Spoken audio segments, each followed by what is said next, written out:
자, 1번 역관주에 대해서 오늘 복습용 기출문제 12회 역관주에 대한 설명을 옳은 것은 하고 물어봤습니다. 답은 그렇죠. 4번. 우리나라는 이 대통령실 같은 경우, 별정지 같은 경우는 20% 이상은 역관제로 뽑을 수 있죠. 자, 그 다음 문제 2번. 실적주의 인사행정에 대한 관한 설명을 옳은 것은 당연히 3번. 개인의 능력이나 실적 기준으로 임명한다죠. 실적주의는 항상 어떤 거하고 대비해서 생각해야 돼요. 역관주의하고. 그쵸? 그 다음 3번. 직업 공무원제에 대한 설명이 옳지 않는 것은 옳지 않는 거니까. 그렇죠. 2번.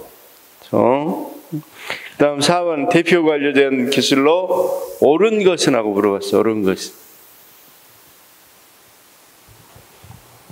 옳은 거 물어봤습니다. 대표 관료제는 계층을 대표한다거나 또는 인종을 대표한다거나, 그렇죠? 그래서 뭐가 떨어질 수 있겠어? 전문성과 능률성이 떨어질 수 있겠죠? 3번. 옳은 것. 자, 그 다음 5번. 전략적 인적 자원관리. 이건 뭐 상식적으로 답을 해도 되겠죠? 그렇죠? 개인 욕구를 희생하면 전략이라고 볼 수가 없겠죠? 2번. 자, 직위분류제는 뭐하고 꼭 비교를 해야 돼? 항상 비교 개념이 있다고 그랬죠? 직위분류제는 계층제하고 비교해야죠. 그렇죠? 아니, 미안해. 계급제하고 비교해야 되겠죠? 그래서 2번. 문제 7번은 계급제의 장점에 대한 설명이 옳지 않는 것. 옳지 않는 것. 계급제하고 비교되는 게 뭐라 그랬어요? 직위분류제. 그럼 직위분류제는 전문성이 있는 거죠. 전문성 제고고 또 전문적 행정가 양성이고, 계급제는 자, 일반적 행정가 양성이죠. 따라서 전문성과 관련 있는 것은 몇보다 직위분류제. 따라서 답은 3번. 그렇죠? 자, 그 다음 8번은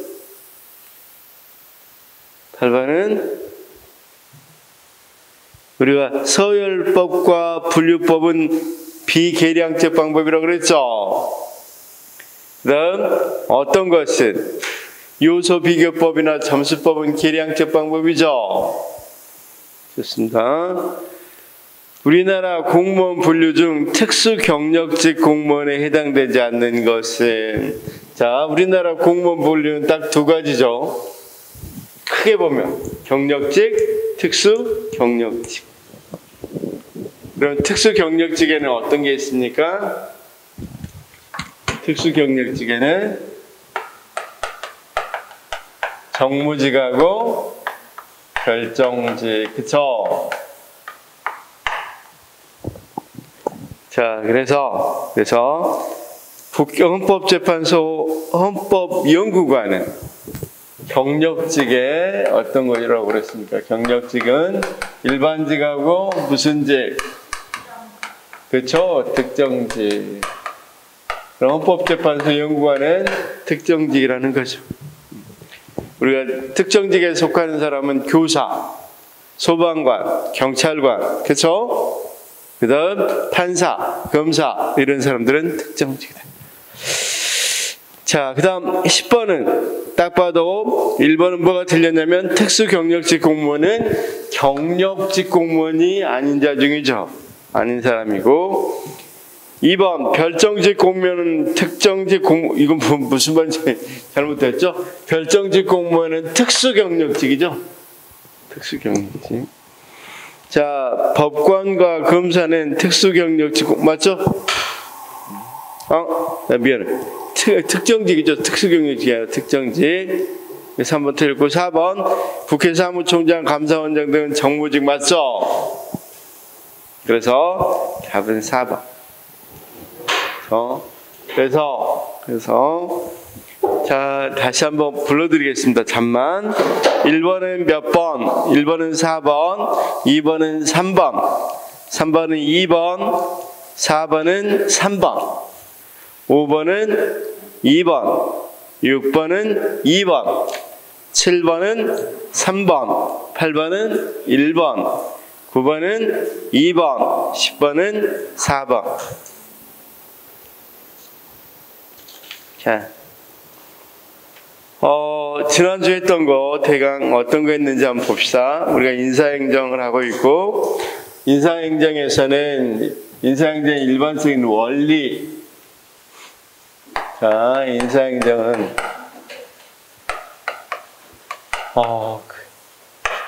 우리가 인사행정의 원리를 쭉 보고 있어요. 원리 중에는 어떤 게 있다고 그랬습니까? 거기 크게 역관주의, 실적주의, 직업공무원제, 그쵸? 자, 그 다음 거기 대표관료제.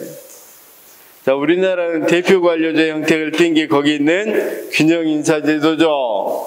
밑에 있는 거. 그 다음 적극적 인사행정.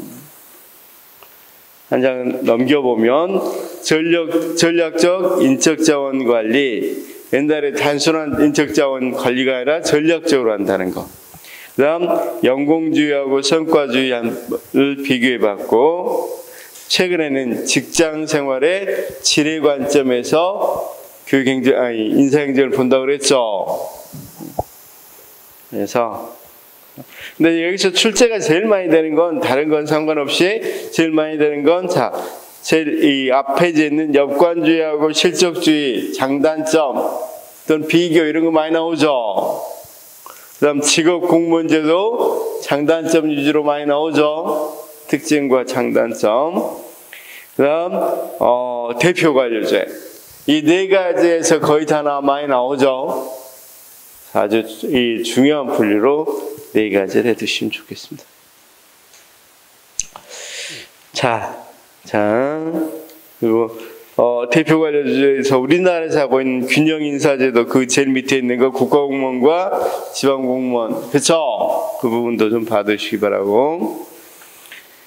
자, 나머지는 항상 이 객관식을 풀 때는 대비 개념을 써야 돼. 대비 기준이 있고 대비를 써야 된다. 그다음 이제 인사행정 원리를 어느 정도 원리를 받고, 그다음에 이제 공직을 분류하는 거. 공직을 어떻게 분류하냐 그랬을 때 계급제하고 직위분류제 비교해놨죠. 자, 우리 쌤 4페이지 봐봐. 그 밑에 보면 페이지가 있어요. 인사행정 1, 2, 3, 4페이지 있죠. 4페이지 보면 직위분류제하고 계급제 분류해놨죠. 왜냐면 시험은 이론으로는 이게 나오니까. 특히 또 장단점도 거기 분류해놨죠. 비교해놨으니까 잘 봐두시기 바랍니다. 자, 그 다음에 이제 우리가 직위분류제에서 특히 어떤 부분이 중요하다고 그랬습니까? 직무 분석하고 직무 평가. 그렇죠? 어떻게 직위를 분류하느냐. 그래서 직위분류제 구성 요소, 직위, 직급, 직렬, 직류, 직군, 등급, 직무 등급 이런 것이 있다고 그랬죠. 자, 오늘 그거 어떻게 됐는지 한번 볼 겁니다. 문제가 풀면서도 한번 봅시다. 그다음 우리나라 이 직위분류에서는 어떻게 이루어진다고 크게 예시가 거기 들어있고, 자, 직위분류제 수립 절차하고 지난번에 이야기했듯이 직무 분석과 직무 평가 비교 우리가 할 수 있다고 그랬죠. 직무 분석은 횡적인 거, 직무 평가는 종적인 걸 결정한다고 그랬죠. 그래서 자, 행적인 걸 결정하는 것, 직무 분석. 그래서 우리가 직군, 직렬, 직류 이런 거 분류하는 거. 그다음 정적으로 하는 것은 직급 또는 등급 이런 거 분류하는 거죠. 그래서 직무평가의 방법, 시험에는 이 직무평가 방법도 되게 많이 나왔죠. 어떤 방법이 있다고 그랬어요? 비계량적 방법하고 계량적 방법. 쌤 6페이지. 그래서 비계량 방법은 서열법과 분류법이 있고, 그 다음 계량적 방법은 점수법과 요소 비교법이 있다고 그랬죠. 이거 시험에 많이 나왔으니까 오늘 한번 예시를 보도록 하겠습니다. 어떻게 하는지 예시를 보도록 하겠습니다. 자, 우리나라 이 공직 분류는 크게 보면 어떤 것과 어떤 게 나올 수 있다고 그랬어요? 경력하고 특수 경력직. 경력직은 일반직하고 자, 특정직. 근데 일반직은 특이하게 어떤 것도 있어요. 일반 정기적으로 근무하는 것도 있는데 선택적으로 근무하는 사람도 있죠. 공무원, 선택적 공무원도 있고, 거기 시간 선택제. 자, 7페이지 보면 시간 선택제하고 또 임기제 공무원도 있죠. 다 일반직에 속하고 주로, 그렇죠? 자, 그러면 이 공무원 중에서 일반직이나 특정직 공무원 중에서 특히 물론 별정직도 일부 포함되지만 고위 높은 사람들은 고위 공무원단, 그쵸?를 구성한다. 그래서 고위 공무원단에 거기 대상에서 국가 공무원만 된다 그랬죠. 지방 공무원 안 된다 그랬죠. 그래서 거기 대상 보면 SS에 포함되는 공무원, SS에서 제외되는 공무원에서 나와 있죠. 그래서 자, 그런데 부교육감이라든가 행정부지사는 사실은 지방에서 근무하지만 어떤 사람이라고 그랬죠? 국가공무원이라고 그랬죠. 그래서 자, 이런 사람들은 고위 공무원단에 들어갈 수 있다 이렇게 이야기했고, 자, 그래서 분류 같은 경우도 보고, 그 다음 보시면 한 장 넘겨서 8페이지 보시면 거기 고위공무원단의 운영에 대해서 나와 있죠. 고위공무원단이 어떻게 운영되는지, 충원하고 인사하는 것, 그렇죠? 그 다음 운영은 어떻게 하는지, 고위공무원단이 있음으로써 장점은 뭐고 단점은 뭔지, 그렇죠? 자, 그 다음 이제 이 경력직 봤으니까 특수경력직은 정무직하고 뭐가 있다? 결정직이 있다. 근데 우리가 시험에 이 반복돼서 나오니까 여기 붉은색으로 된 건 기출된 것들입니다. 그래서 그것 위주로 좀 봐주시면 좋겠습니다. 자, 지난 시간에 문제를 어디까지 풀었었냐면 64번까지 풀었죠? 65번 풀었습니다. 242페이지. 242페이지. 혹시 지난주에 질문할 거 있어요? 지난주에. 자, 사실 이 문제는 굉장히 잘 낸 문제라고 생각되는데, 역관제와 실적제에 대한 비교 중 옳지 않는 것은 하고 물어봤어요. 실제로 이걸 뭘로 OX로 바꾸기가 힘들어서 이렇게 그냥 다 올렸는데, 쌤 딱 보니까 기본적 가치에서 둘 다 역관제도 그렇고 실적제도 그렇고 인사행정의 민주성, 형평성 이렇게 돼 있죠. 그렇다면 결론은 우리가 둘이 똑같다는 소리죠. 그 다음, 자, 기여에서는 거기 답은 4번이라고 그랬으니까 역관제는 정부 관료제의 민주화, 실적제는 정부 관료제의 대표성 증진. 이건 틀린 거죠, 그렇죠? 역관제가 대표성을 더 증진하는 거고, 그 다음 실적제가 물론 민주화, 정부 관료제 민주화하고는 관련 없지만 어떤 점에 있어서는 실력과 능력에 의해서 뽑는다는 점에서는 일부 관련이 있겠죠. 그래서 자, 쌤 봐봐. 196페이지로 한번 돌아가 볼까요? 196페이지. 쌤 196페이지 보면 자, 역관제하고 실적제 비교해놨죠. 대표관리제까지. 기본적 가치는 전부 다 민주성과 뭘 확보하려고 한다? 형평성. 그렇게 돼 있죠. 그래서 기본적 가치는 궁극적 가치는 같구나 이렇게 말할 수 있겠죠. 자, 선생님 딱 봐도 65페이지 65번 다시 돌아와서 240페이지 다시 돌아와서 실적제가 정부 관료제의 대표성 증진 이건 아니잖아. 그쵸? 이건 대표 관료제죠, 사실은. 그쵸? 그 다음, 정부 관료제의 민주화, 이것도 사실은 대표 관료제에 가깝죠. 그래서 4번은 틀린 게 확실하니까 답은 되는데, 궁극적 가치는 역관제든 실적제든, 그 다음, 어떤 거든, 대표 관료제든 똑같다. 뭐다? 민주성, 형평성이다. 이렇게 알아두시면 되겠죠. 추구하는 것은 자, 역관제는 우리가 뭐가 바꿔지면 정당이 선거에서 이긴 정당이 공무원들을 대폭 이렇게 바꿔가죠. 그 점에 있어서는 어때? 상당히 주민에 대한 대응성도 높이고 정당의 민주화, 정당 민주화니까 당연히 우리가 이 어느 정도 인상적인 민주화를 추구했다 이렇게 말할 수 있겠죠. 그런데 실적제도 이렇게 한번 볼까요? 실적제도 정당의 민주주의, 역관주의가 갖고 있지 않았던 게 뭡니까? 정당에 속하지 않으면 관료가 될 수 없었죠. 근데 실적제는 실력과 능력만 있으면 누구나 뭐 할 수 있어요. 공무원이 됐다는 점에서 민주적이죠. 그렇죠? 기획인등, 그러니까 임용이 기획인등을 이뤘으니까. 그 다음 대표 관료제도 생각해 보면 사실은 어떻습니까? 실적주의가 어떤 폐단이 있었다 그랬어. 실력과 능력을 쌓기 어려운 계층도 있다고 그랬죠. 그런 사람들에게 다양하게 공직에 들어갈 수 있는 기회를 줬으니까 그 점에서 또 뭐가 될 수 있겠죠? 민주성이라고 할 수 있겠죠.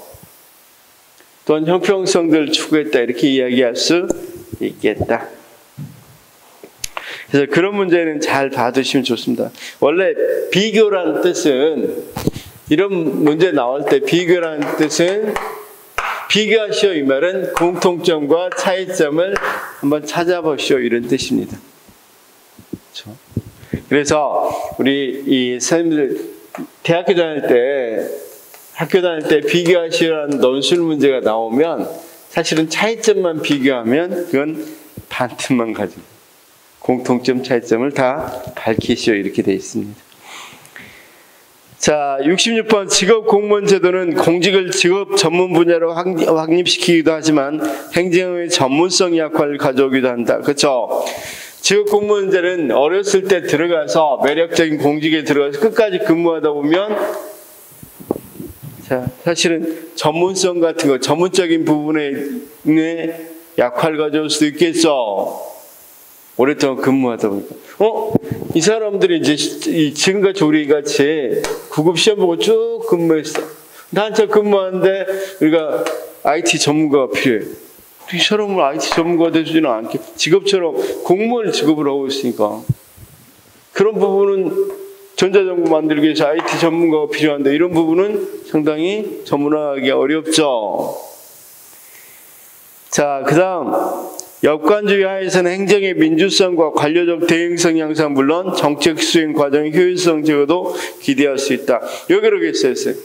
당연히 역관주의의 공무원들은 지금 집권한 당에 열심히 일해야 되겠죠. 당연히 정책이 정해지면 실행하려고 노력하겠죠. 대표 관료제는 역차별 문제의 발생과 실적주의 훼손의 비판이 제기되며 사회적 소외 집단을 배려하는 우리나라의 균형 인사 행정은 균형 인사 행정 아까 봤었죠. 봤었고 자, 미국의 적극적 조치의 관점에서 이해될 수 있다. 그쵸? 미국의 적극적 조치는 어떤 거라고 그랬어? 어떤 관점이라고 그랬어요? 미국의 존슨 대통령이 이런 말을 했어요. 쇠사슬로 묶어놓고 갑자기 풀어주고 100m 달리기를 같이 해라. 그렇게 하면 묶여있었던 사람들은 바로 달리기 할 수 없겠죠. 무조건 능력주의에서 자, 출발해라 그러는데 사실 우리 생각을 해봐. 생각을 하면 삼성의 이재용 씨, 이부진 씨하고 우리 선생님 출발선이 같다고 생각해요? 말도 안 되잖아. 그럼 그런 사람들, 그러니까 자, 보통은 이렇게 이 능력주의에서는 대경주의론이라고 그래서 누구나 똑같은 출발선에서 출발해서 뭐 도착점으로 가서 도착을 빨리 하는 사람들은 더 많은 뭐 능력이 있으니까 뭐 이를테면 의사가 되고 늦게 출발하는 사람은 능력이 없으니까 뭐 직업이 귀천은 없지만 청소부하고 그렇게 해라 이거죠. 근데 단 출발선이 같아야 되잖아. 그래서 적극적 조치는 이렇게 출발선이 안 같은 사람들은 뭐 한다? 조금 점수가 낮거나 그러더라도 뭐 한다?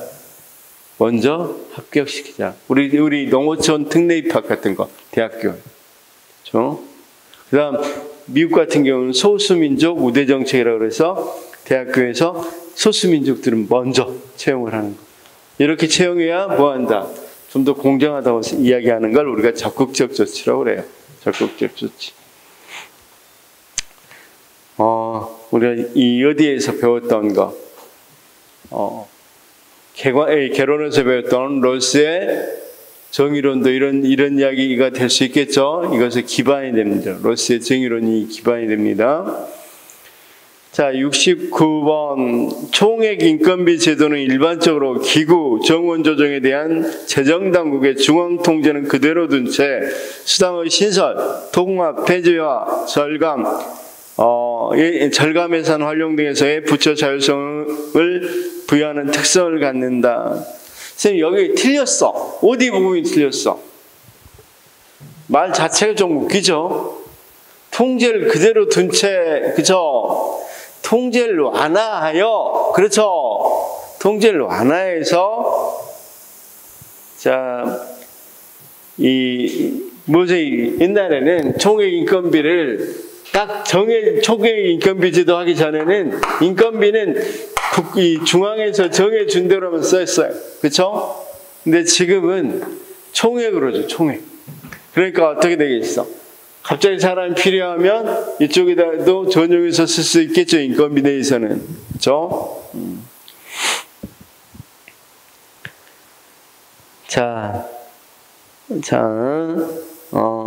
그래서 69번 그 부분이 틀렸고, 70번은 자, 행정안전부, 국회 사무처, 중앙선거관리위원회 사무처, 법원행정처 중에서 국가공무원법상 소청심사위원회를 둘 수 없는 기관은 행정안전부다.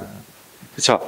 법원 공무원들의 어떤 것들, 억울한 일, 불법적인 또는 뭡니까 부작이나 위법에 의해서 손해를 입었을 때 소청을 심사할 수 있죠. 근데 법원 공무원은 법원 행정체, 그 다음 선거관리위원회에 있는 공무원들은 중앙선거관리위원회 사무체, 그 다음 국회는 국회 사무체. 그러면 행정부 공무원들은 행정안전부에 있는 게 아니라 국무총리 소속의 인사혁신처, 그렇죠? 인사혁신처에 있기 때문에 행정안전부에는 소청심사위원회를 두지 않고 인사혁신처에 두고 있죠. 자, 71. 이거 조금 인적자원의 비탄력적 운영, 전문행정가 부족. 자, 거기 보니까 부족 계급제의 단점을 찾는 겁니다. 인적자원의 비탄력적 운영, 계급제는 인적 자원을 비탄력적으로 운영하지 않고 탄력적으로 운영할 수 있죠. 장점이니까 이건 아니고. 전문 행정가 부족하다. 계급제하면 이건 단점 맞죠? 동그라미 쳐놓고. 직업공무원제 확립초에 계급제하면 직업공무원제 확립이 쉬워지죠. 여기 또 X 쳐놓고. 행정의 책임성과 대응성이 저하된다. 자, 행정의 책임성과 뭐가 되니까 계급제를 하게 되면 아무래도 저하되는 측면이 강하죠. 그 다음 부서 간 협력이 곤란하다. 자, 부서 간 협력이 곤란한 건 직위분리제로 딱 직위가 나눠졌을 때 곤란하겠죠. 보수와 업무 분담의 형평성 결여. 그렇죠. 우리가 직위분리제는 자기가 하는 일과 보수가 정확히 연결돼 있죠. 근데 계급제는 꼭 그런 건 아니죠. 그 다음 인적 자원 관리에 있어서 편의적 기준 개입. 이것도 계급제의 단점이죠. 그럼 계급제 단점만 동그라미 쳐봅시다. 계급제 단점은 전문 행정가 부족, 행정의 책임성과 대응성 저하, 그 다음 보수와 업무 분담의 형평성 결여, 인적 자원 관리에서 편의적 기준, 직위 분리제는 딱 직위를 과학적으로 분리해서 하지만 계급제는 그냥 편의적으로 하죠. 따라서 네 가지가 단점입니다. 근데 거기 단점에 해당되는 건 전문 행정가 부족, 행정의 책임성과 대응성 저하, 인적 관리에 있어 편의적 기준 개입 하나 빠졌죠. 제가 이거 문제를 내면서 바꾸면서 잘못 하나 빼버렸어요. 보수와 업무 분담의 형평성 결여도 들어가 있어야 되겠죠. 그래야 맞는 지문이 되겠죠. 그래서 쌤, 이건 원래는 틀린 건데 제가 틀린 의도로 낸 게 아니라 하나 빼버렸어요. 잘못 이거 하면서 빠져버렸는데 보수의 업무 분담. 자, 다시 보수와 업무 분담의 형평성 결여. 이것도 들어갑니다. 직위분리에서 직무조사는 우리가 직위 분리할 때 이 직무조사 먼저 한다고 그랬죠. 분류될 직위의 직무에 대한 객관적인 정보 수집이다. 직위 분리제는 상대적으로 직업 훈련의 필요성이 계급제보다 덜하다. 왜 그러겠어? 그 직위 분리하고 그 딱 맞는 직위 뽑으니까 그러죠.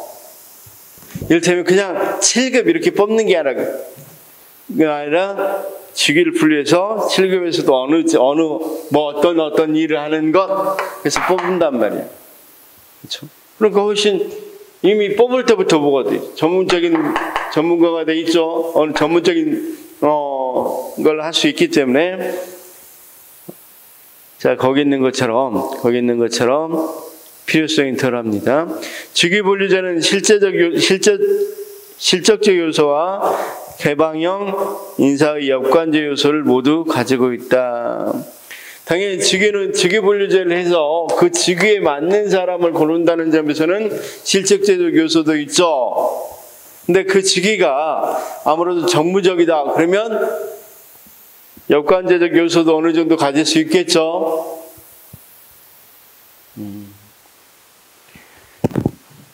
자, 쌤 조금 이따 보겠지만 직위분리제를 어떻게 한다고 그랬어요?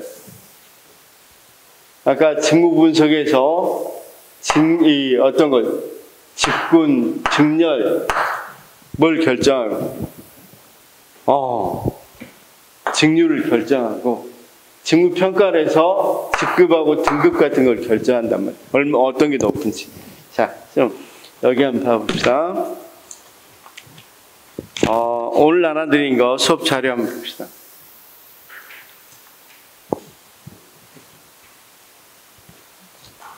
수업 자료 보시면 좀 뒤쪽에 오늘 지난번에 한 거라 뒤쪽에다 보겠습니다. 13페이지 한번 볼까요? 13페이지하고 14페이지를 같이 한번 보시면 자, 직위란 한 명의 공무원에게 부여할 수 있는 직무와 책임이라고 그랬죠. 그런데 직급이란 직무의 종류, 곤란성과 책임성도가 상당히 유사한 직위의 군을 말한다. 동일 직급에 속하는 직위에 대해서는 동일한 보수를 지급한다. 그럼 직급은 뭐냐? 뒤에 이제 아래, 여기서 아래라고 그러는데, 아래 표에서 보호사무관, 행정사무관, 이런 것이 뭐가 된다? 직급이 된다. 쌤, 거기, 자, 쌤, 거기 보면, 자, 보호사무관, 거기 나와 있죠? 자, 쌤, 거기, 자, 보호사무관, 이 검찰사무관, 마약수사사무관, 행정사무관 쭉 나와 있잖아. 이걸 뭐라 그래? 5급을 나타내고 있잖아. 이걸 뭐라 그런다? 직급이라고 한다. 그쵸? 한 장 넘겨보면, 쌤, 자, 5급을 교정에서는 교정관이라고 그러죠. 그 다음, 보호에서는 보호사무관, 검찰에서는 검찰사무관, 그 다음 마약수사에서는 마약수사사무관, 이렇게 부르죠. 그러면 이 5급을 전체를 뭐라고 부른다고? 직급이라고 부른다. 등급이란 직무 종류는 다르지만 직무 수행의 책임도와 자격요건이 유사해서 동일한 보수를 지급할 수 있는 직위의 행적인 군을 말한다. 그래서 어떤 거 거기 봐봐. 사무관. 쭉 보니까 사무관, 그 다음 뭐가 있어? 여기는 주사, 행정주사, 행정주사보, 서기, 서기보, 이런 사람들을 뭐라고 그런다? 이렇게 하는 것을 등급이라고 그런다. 그쵸? 무슨 말인지 알겠죠? 직급과 등급. 직군이라는 걸 뭔 말한다 그랬어? 직군이란 직무 성질이 유사한 직렬의 군을 말한다. 그래서 아래 표에서는 일반 공무원의 직군은, 자 봅시다. 거기는 하나밖에 안 나왔지만 한 장 14페이지 보니까 행정하고 직군은 없죠 지금. 이하 생략해서 그래. 그쵸? 행정직군, 그 다음 일반 공무원의 직군은 행정, 기술, 관리 이렇게 세 가지 나왔는데 관리, 기술은 안 나왔죠 지금. 생략했으니까 행정. 직렬은 거기 그 중에서 행정 중에서 교정, 보호, 검찰, 마약수사, 출입국 관리, 철도경찰, 행정 이런 게 있죠. 나 이제 행정을 또 직류별로 나누면 일반 행정, 인사조직, 법무행정, 재경, 국제통역 이렇게 나누죠. 자, 교정은 그냥 직렬과 직류가 같잖아. 그렇지만 제일 밑에 있는 행정 봐봐. 행정은 직류로 또 이렇게 나눠지죠. 우리 뽑을 때, 우리 선발할 때 이 직류 이거 고려해서 뽑잖아. 특히 직렬 고려해서 많이 뽑잖아요, 선생님. 우리가 보호직, 검찰직, 그 다음 이 일반 행정직 이렇게 뽑잖아. 그쵸? 뽑을 때. 그래서 결국 그러면 여기 보니까 직군, 직렬, 직류가 있고, 그 다음 여기는 어떻게 돼 있다고 그랬어요? 이렇게 5급도 여러 사람과 이렇게 5급 그런 건 직급. 이제 5급, 이걸 다 묶어서 이렇게 5급, 4급, 5급, 6급, 7급 이렇게 쭉 이렇게 묶은 걸 뭐라고? 등급. 그쵸? 자, 그러면, 거기,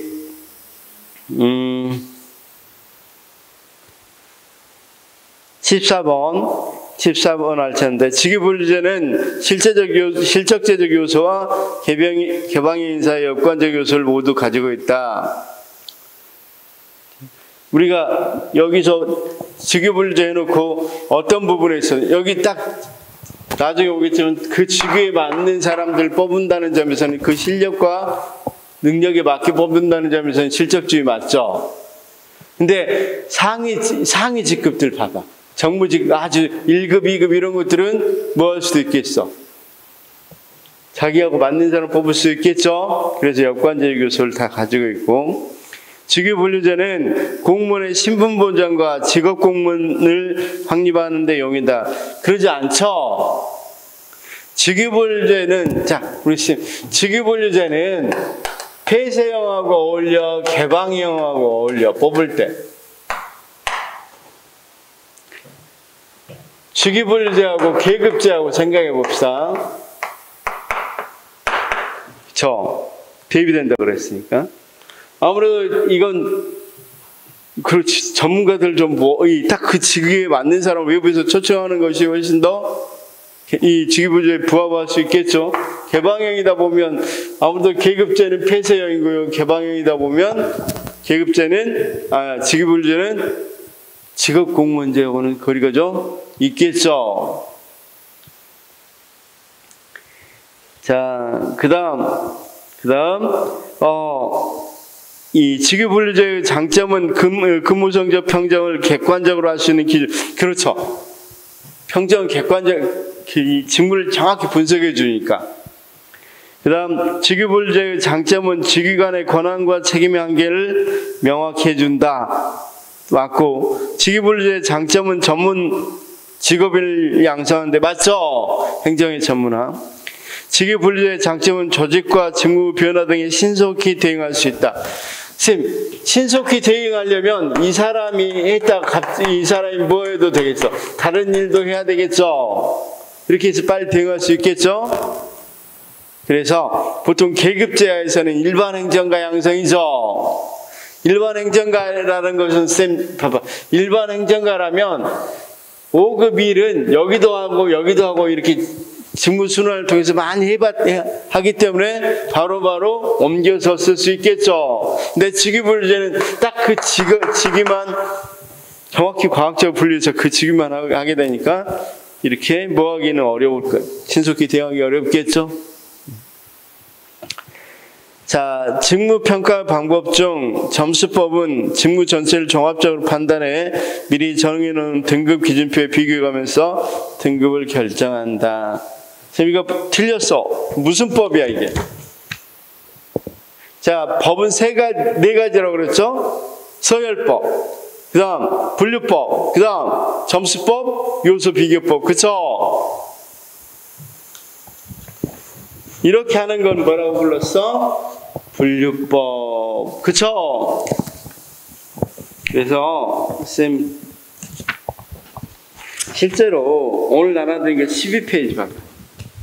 12페이지 보면, 오늘 나눠드린 거 12페이지 보시면 분류법은 이렇게 등급 기준표가 있어요, 쌤. 자, 1급, 2급, 3급, 4급, 5급 이렇게 넣어서 자, 여기 직무 분석하는 거 평가표가, 그러니까 직무 기술서 같은 게 있다고 생각해봐. 직무 기술서. 우리 쌤들 직무 기술서 봤었잖아. 그쵸? 자, 직무 기술서에 나와 있는 것들을 뭘로 하는 거? 이렇게 여기에, 자, 220페이지 한 번만 보고 봅시다.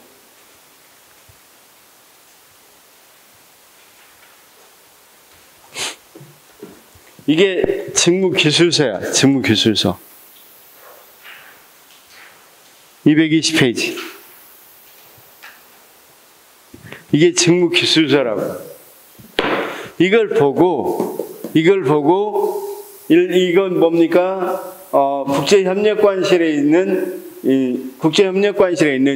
직무야. 그쵸? 그래서 이거 일하는 것을 보고, 이것에 대해서 어디로 정하는 거야? 1급은 뭐 할 때 정하고, 2급은 뭐 할 때 정하고, 이걸 보면서, 이건 7급에 해당되겠다. 이건 8급에 해당되는 일이겠다. 이렇게 정한단 말이야. 그쵸? 그러니까, 쉽게 해서 이것 보고 그냥 정하는 거고, 점수법은 밑에 봐봐요. 점수법은 이 분류법을 조금 더 뭐 하는 거야? 점수화 시켜서. 봐봐. 밑에 점수로 돼 있어, 안 돼 있어? 숫자로 나오겠어, 안 나오겠어? 이런 건. 그러니까 등급 기준표가 있죠. 일단 기준표를 참조해서 밑에 보니까 이 밑에 등급 기준표가 있고, 요소별로 이렇게 또 점수가 나눠져 있죠. 이걸 합산해서 한단 말이었어요. 그래서 그 다음 이제 이 서열법이라는 건 뭐냐면, 선생님 지금 서열법, 분류법이 서열법은 이것만 보고, 이거 몇 장 자기가 갖고 있으면 이걸 가지고 그냥 서열을 그냥 자기가 임의대로 정해. 아, 이것보다 더 어렵겠다. 이건 이것보다 쉽겠다. 이렇게 정해서 직무 기술서 가지고 그냥 서열을 쭉 정해놓는 거예요. 그래서, 자, 한 장 넘겨보면, 13페이지 보면, 서열법을 좀 더 개량화해서 확대한 게 뭐라고 그랬어? 요소 비교법이라고 그랬죠? 요소 비교법은 요소별 서열표 있었죠? 그쵸? 그 다음 또 어떻게? 요소별 시험, 보수 비교표가 있는데, 자, 보수 비교표가 있는데, 쉽게 해서, 거기 갑을 병정이 있으면, 갑이 을보다 더 어렵겠다. 그러면 갑을 5급을, 6급을 줬다면, 을을 7급을 주고, 이렇게 한단 말이에요. 그렇게 정하는 것은 서열법이고, 여기 같이 하면 점수가 나오겠어, 안 나오겠어? 요소 비교법을 하면. 점수가 나오겠죠. 그래서 계량적 방법이라고 그런단 말이에요. 실제로 해보면 되는데 그 의미 없고, 어떤 내용인지만 알면 되겠죠. 그러면 여기 다시 돌아가서 한번 봅시다.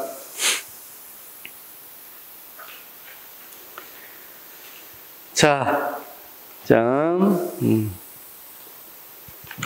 우리가 아까 몇 번 풀었죠? 241, 2페이지.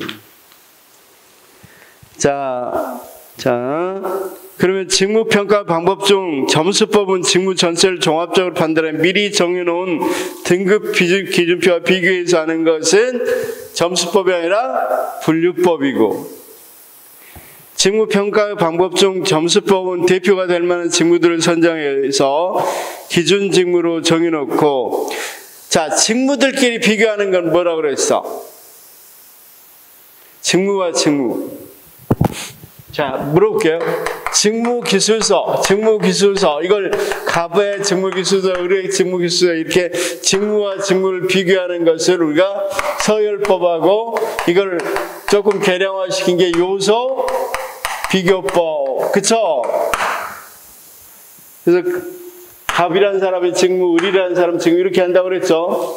그런데 자, 등급 기준표를 가지고 직무를 등급에 의해서 정한 기준표, 등급 기준표가 있는 거. 등급 기준표가 있는 것은 뭐가 있다고 그랬어요?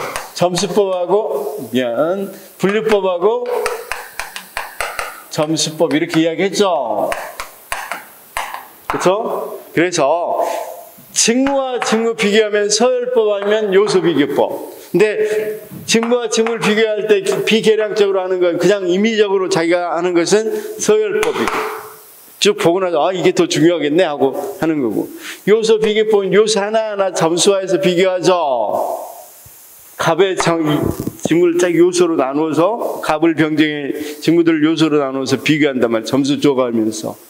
그러면 이건 뭐다? 요소 비교법. 그래서 계량화 방법이란 말이에요. 그 다음 분류법은, 방금 분류법이나 점수법은 뭐가 있던가요? 둘 다 등급 기준표라는 게 있죠. 그러면 갑의 직무를 을하고 비교하는 게 아니라 갑의 직무는 등급 기준표하고 비교하는 거예요. 그걸 더 요소별로 나눠서 점수하는 게 점수법이라고 그랬죠. 이걸 가장 많이 사용한다고 그랬죠. 가장 많이 사용합니다. 예. 예.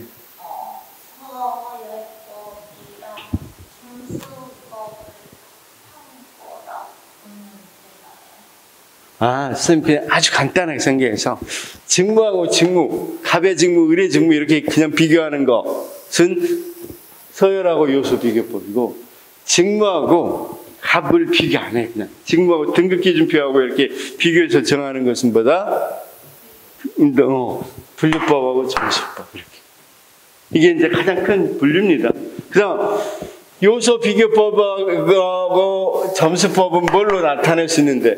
점수로 나타낼 수 있는데 이 두 가지는 점수로 나타낼 수는 없죠. 그렇죠? 또 하나. 자, 봐봐. 이 서열법하고 분류법은 이것들보다 더 발달되지 않았으니까 자세히 요소별로 나누지 않겠죠. 그냥 전체를 보겠죠. 전체로 이렇게 해서 하는 것은 두 가지고 이들은 세부적으로 요소를 나누어서 본다. 세 가지를 비교하면 돼. 세 가지를. 자, 다시 어떻게 비교한다. 첫 번째 분류할 때 기준, 자, 다시 직무와 직무끼리 비교한 건 이거하고 이거 이렇게 크게 나눌 수 있는 거고. 자, 점수할 수 있느냐 없느냐 그걸로는 이거하고 점수할 수 없는 거, 점수할 수 있는 거. 전체를 가지고 그냥 대강 전체를 대상으로 했냐 요소로 세분화해서 좀 더 더 복잡하게보다는 더 정밀하게 했느냐. 그러면 서열이나 분류법은 계략적으로 한 거고 요소까지 다 비교해서 한 것은 뭐다? 요소 비교법이고 점수법이다. 세 가지만 잘 알면 문제는 푸는 데는 어렵지 않다. 이해됐죠? 그러면 자 81 직무평가 방법 중 점수법은 대표가 될 만한 직무들을 선정해서 기준 직무로 정해놓고 요소별로 평가할 직무와 기준 직무. 직무와 직무를 비교했죠. 근데 요소 비교법은 기준 직무를 제시해 놓은 거니까 이건 뭐가 되겠어? 요소 비교법. 다음 직무평가 방법 중 점수법은 여기도 틀렸죠. 점수법은 비계량적 방법 아니죠. 일단은 직무기술서 정보를 검토한 후 직무상호 간의 직무 전체의 중요도를 종합적으로 비교하는 건 뭐라고 그랬어? 이거 뭐야? 직무기술서 정보를 검토한 후 직무상호 간에 세밀하게 한 게 아니라 그냥 전체의 중요도로 했으니까 무슨 법? 서열법. 그쵸? 이거 시험이 많이 나오니까 이것만 잘 알아두면 되겠잖아요. 그쵸? 비교 시험이 많이 나오니까. 자, 그 다음. 자, 직무평가의 방법 중 점수법은 평가 기준표에 따라 직무 세부, 평가 기준표, 직무평가 기준표, 그쵸? 등급 기준표 또는 직무평가 기준표가 있었죠? 기준표에 따라 직무 세부 구성 요소들을 구분한 후 요소별 가치를 점수화했대.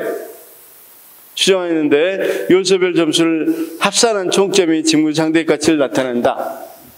양으로 나타냈죠. 계량적 방법으로. 점수법 맞죠? 그 다음 직무의 종류는 이제 이거 한번 봅시다.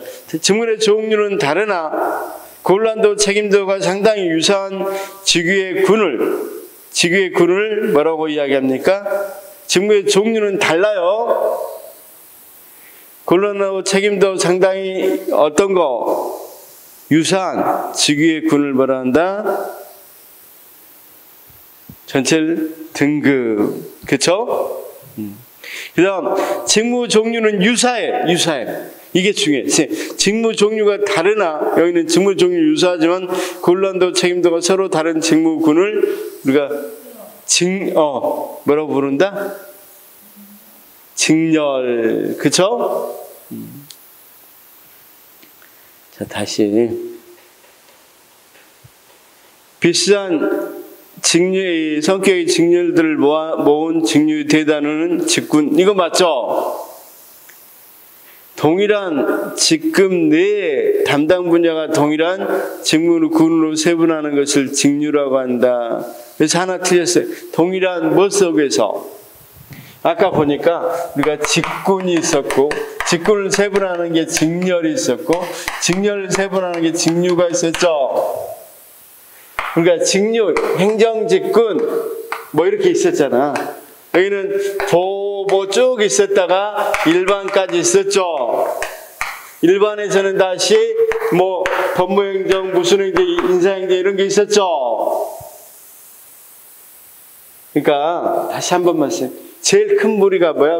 구분이 직군. 그 다음 직렬. 12페이지, 11페이지인가 한번 다시 보고 해봐도 좋아요.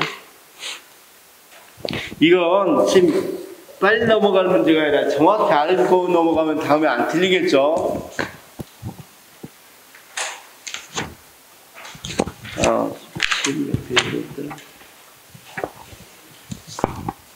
14페이지 그러니까 이것만 잘 생각하면 돼.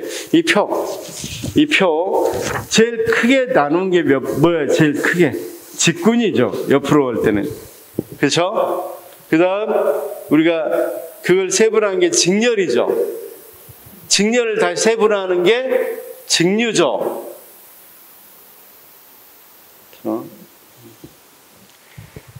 그 다음에 이제 수직적으로 1급, 2급, 3급, 4급 이렇게 정하는 것을 우리가 전체 이렇게 정하는 걸 수직적으로 정하는 거죠. 그럴 때, 자, 여기에 이야기하는 것들을 아예 여기 전체, 이거 그냥 9급은 지금 교정직 9급, 보호직 9급, 뭐 행정 직군의 9급도 다 9급이죠. 봐봐. 내려놓으면 안 들릴까. 이거 지금과 전혀 다르죠. 이걸 다 묶은 걸 뭐라고 그래? 그래서 9급 이렇게 하는 거. 그렇지, 등급. 그런데 여기는 일반 행정이니까 인사 등. 자, 밑에 봐. 여기 일반 행정 봅시다. 거기가 일반 행정이든 인사조직이든 업무행정이든 다 우리가 행정사무관이라고 그러죠. 그 다음, 지금 거기는 철도 경찰 사무관, 이렇게 묶죠? 자, 이걸 직급이라고 그래요. 자, 다시요. 여기 걸 다 묶은 걸 뭐라? 9급! 이렇게 부른 건 등급. 9급 중에서도 거기 보호직, 보호 서기보, 이렇게 하는 걸 뭐라고? 직급. 그러면, 거기는 이제 세부적으로 다 나눠져 있겠지만 일반 행정은 전부 다 뭐라고 불러? 그러면 우리가 행정직에서는 행정 9급은 서기보 이렇게 부르죠. 이걸 뭐라고 부른다? 직급. 하나하나 직급. 그럼 직급을 이렇게 다 옆에 있는 직급을 쭉 다 묶은 것을 등급. 이해됐어요? 그러니까 이해 안 된 사람 혹시 등급하고 직급만 이해가 안 되죠. 자, 봐봐요. 우리가 9급 이건 뭐야? 등급이야. 7급 이거 뭐야? 등급이야. 근데 9급 중에서도 이렇게 나눠주네요. 9급 중에서도 우리가 일반 행정하는 사람들은 우리가 9급 우리 처음 들어가면 전부 다 뭐라고 불러? 일반행 서기보라고 부르죠. 이런 걸 직급. 그런데 일반행정 안 하고 다른 거 있어. 법무행정. 이게 뭡니까? 이 보호직으로 들어갔어. 보호검찰. 이 또는 거기 있는 것처럼 뭘로 들어갔다? 그렇죠. 거기 검찰로 들어갔다. 그럼 검찰 서기보 이렇게 부른 것을 우리가 뭐라고 부른다고? 직급. 이렇게 아까 어떤 거 행적으로 뭘 나누는 거? 여기 직군 이렇게 부른 거하고는 이 직군, 그러니까 직군이라는 것은 일반 행정 직군. 거기에 직렬은 보호도 있고 검찰 사무도 있고 쪽에 있는 거죠. 그 다음 직률은 거기에다가 일반 행정에서도 거기 인사, 그 다음 법무 이렇게 나누는 거. 쌤 명확히 좀 알았으면 좋겠는데. 그러면 87은 뭐가 틀렸어요, 쌤? 직류는 동일한 못 내에서 직렬 내에서 이렇게 나눈 거죠. 이것만 봐봐. 직류는 동일한 직렬 내에서 나눈 거잖아. 자, 행정 봐봐, 행정. 앞에는 조금 필요 없는 거. 행정 안에서 나눈 거죠.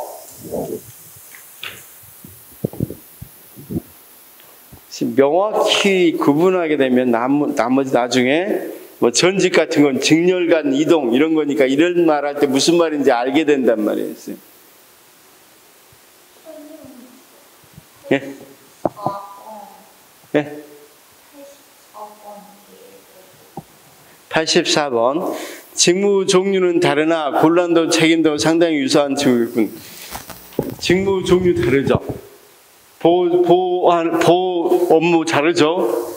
검찰 사무하고 일반 행정 같이 다르죠. 근데 하는 난이도와 책임도는 거기 곤란도와 책임도는 9급이면 9급이면 이게 보호직이든 어떤 직이든 뭐 검찰 사무든 일반 행정이든 9급 하는 것은 다시 한번 자 9급 가면 뭐 하겠어? 타이핑 하겠어요? 정책 결정하겠어요? 곤란도 책임 다 똑같지. 뭐 거기 타이핑 하나, 여기 일반 행정의 복지에 대해서 타이핑 하나.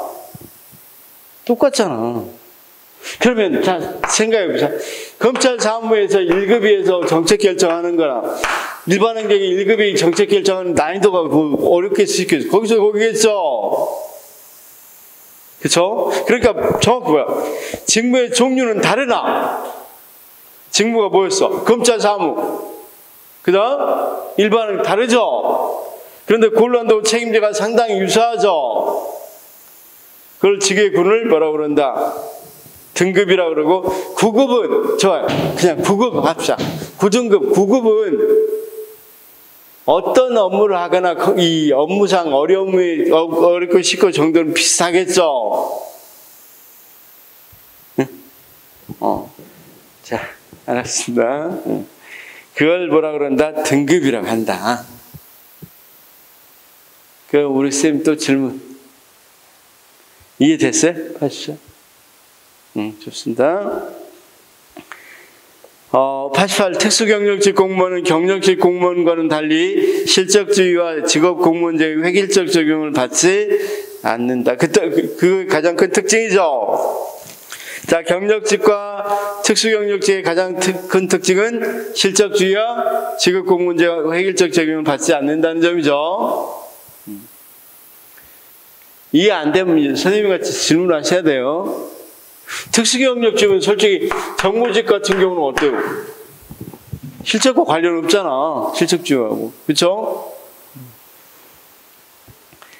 자, 특수경력직 공무원도 경력직 공무원과 마찬가지로 국가공무원에 규정된 보수와 복무 규정에 적용을 받습니다. 보수와 복무 규정은 쉽게 말해서 쌤, 복무 규정은 어떤 거냐면 자, 어떤 근무 시간에 쌤 나가면 되겠어, 안 되겠어? 놀러 나가면 안 되죠. 복장도 공무복장 단정하게 입어야 되고 이런 것들이 복무 규정이야. 복무 규정. 근무할 때 규정. 이건 특수경력직도 당연히 지켜야 되겠죠. 다음 교육, 소방, 경찰 공무원의 법관, 검사, 군인 등 특수 분야의 업무를 담당하는 공무원은 특수경력직 중 아니라 경력직 중 특정직 이렇게 이야기해야 되겠죠. 국회 수석 전문위원은 특수경력직 중 별정직 공무원에 해당한다. 맞고. 선거에서 취임하는 공무원은 특수경력직 중 정무직 공무원에 해당한다. 맞고. 고위 공무원단은 미국을 필두로 영국, 호주, 네덜란드 확산에 우리나라도 2006년도부터 채택하고 있다. 이것도 맞고. 고위 공무원단은 직업공무원제도와 다른 제도로서 정년이 보장되지 않는다. 정년이 보장된다 그랬죠.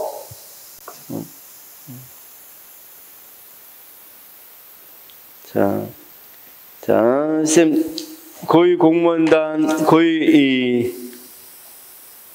공무원단, 글씨가 좀 적어서 쌤도 잘 안 볼지 모르겠네. 자, 어쨌든, 정년은 보장됩니다. 현재 시행하고 있는 고위 공무원단은 일반직 공무원만, 일반직 공무원이 아니라 특정직에서도 가능하죠. 특히 외무공무원, 그쵸? 그 다음 특수경력직도 별정직은 가능하죠. 자, 쌤 다시 한 번만 우리가 복습했던 거니까 철저히 하기 위해서 대상 한번 다시 봅시다. 오늘 나눠드린 것 중에서 아침에 우리가 한번 정리해봤죠.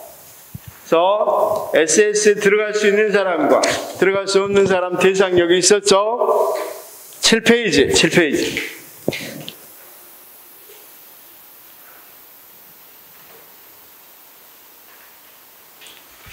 7페이지 보시면 쌤 들어갈 수 있는 사람이 어떤 사람이었어? 그렇죠. 국가직 공무원, 그 다음 일반직, 특정직에서 특정직 중에서는 주로 외부 공무원, 외무직, 그 다음 별정직도 가능하다고 그랬죠. 그런데 자, 제외되는 공무원에는 지방직 공무원 제외되죠. 정무직 제외됩니다. 그 다음 특정직에서도 경찰이나 소방 이런 것들은 제외되는 거죠. 그래서 이 부분만 조금 잘 다시 한번 구분해 주시기 바랍니다. 그 다음 고위공무원단에 속하는 모든 일반직 공무원의 신규 채용 임용권은 각부 대통령입니다. 고위공무원단은 모아서 대통령. 뒤에 보면 운영에 나와 있어요. 운영 방법에 오늘 8페이지 운영 방법에 나와 있는데 쌤 잘 보이긴 해요? 쌤들 8페이지 조금 글씨가 적어졌죠? 자, 그렇지만 우리가 어떻게 돼 있어? 자, 대통령이 원칙적으로 대통령으로 돼 있죠? 자, 그 다음 우리나라 고위공무원단 제도 운영 효과로 민간 전문가 고위직 임용 가능성. 그렇죠? 왜냐하면 고위공무원단에는 뭐 할 수 있습니까? 개방형 직위로서 고위공무원단을 모집할 수 있다 그랬죠? 우리나라 고위공무원 제도 운영 효과로 연공서열을 한 인사관리, 이걸 깨기 위해서 그러죠. 옛날에 연공서열이면 4급, 3급, 2급, 1급 이런 것들이 있었는데 이걸 그냥 계급을 없애버리고 고위공무원단 이렇게 했단 말이에요. 그러면 옛날에는 3급이 뭐가 될 수 없어. 이를테면 고위공무원단에서 뭐 차관을 뽑는다 그러면 바로 차관으로 갈 수도 있죠. 그러니까 연공서열을 많이 깼죠. 그래서 98번은 틀렸고 99번 우리나라 고위공무원단 제도 운영 효과로 고위직 공무원이 다른 부처로 이동할 가능성이 당연히 증가했죠. 이걸 그냥 아까 같이 막 직급 그런 걸 따지지 않고 딱 묶어놔요. 그냥 1500명 정도를. 이 사람들은 어디든지 갈 수 있게끔. 그렇죠? 그러니까 어디에서 일단 보건복지부 있었다 하더라도 교육부로도 갈 수 있고. 그렇죠? 자, 그 다음 우리나라 고위공무원단 제도 운영 효과로 공무원 개개인 능력 발전과 성과 관리의 중요성이 더욱 커졌다. 그럴 수 있겠죠? 거기 쌤 어디 부분에 나와 있냐면 고위공무원단의 뭡니까? 이 장점, 문제점 이런 부분 읽어보시기 바랍니다. 그리고 여러분 이해 못하는 부분은 없고, 그렇죠? 혹시 여기까지 질문? 지금 기본만 정확히 알게 되면 한번 기본만 잘 알면 뭐가 될 수 있어? 전혀 이런 거 할 때 어렵지 않단 말이에요. 문제 풀 때, 그렇죠? 그리고 알다시피 문제가 아주 전 분야에서 되는 게 아니라 나오는 부분에서만 계속 나오죠. 그런 부분만 좀 알아두시면 좋겠습니다. 자, 좀 쉬었다가 우리나라 인사기관 여기서부터 하겠습니다. 혹시 질문 있어요? 여기까지?